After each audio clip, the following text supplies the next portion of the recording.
Hello mga kumare! Welcome pong muli sa ating kusina.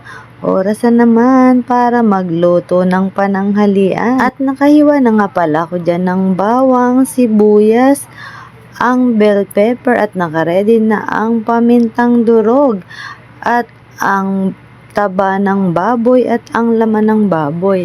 At syempre ang patatas at carrots at ang Baguio beans. Yan ang ating ingredients mga kumare.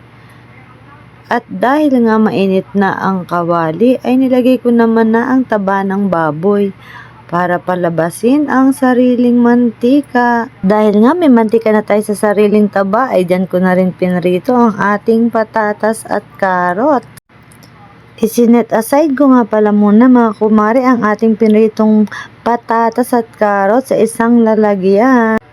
Nagdagdag nga pala ako dyan mga kumare ng konting mantika para naman pag-isahin ko ng bawang, sibuyas, ng paminta at nilagay ko na nga pala mga kumare ang laman ng baboy para naman sangkotsahin. Ayan, at nilagyan ko na nga pala yan mga kumare ng pampasarap. Nilagyan ko na nga rin ng 10,000 asin at ang bell pepper. At tinakpan kong sandali para naman tuluyang maluto na ang baboy mga kumare. At ayan, dahil nga malambot na ang baboy ay nilagyan ko na yan ng ketchup at ng toyo na magiging pampalasa naman ng ating lulutuin.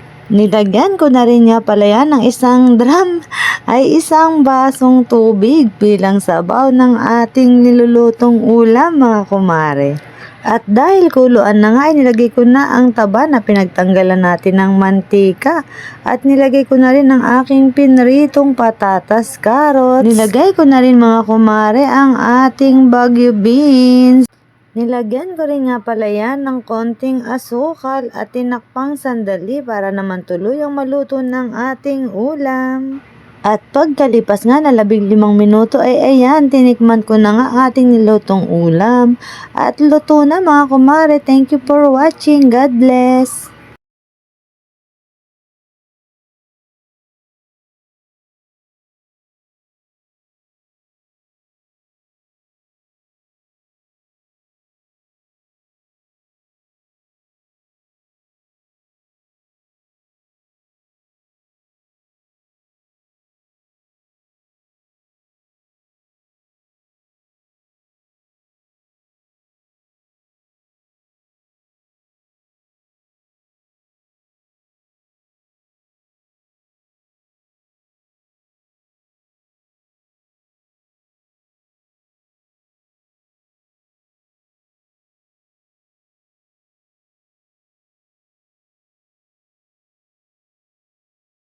Ang ating ulam sa pananghalian.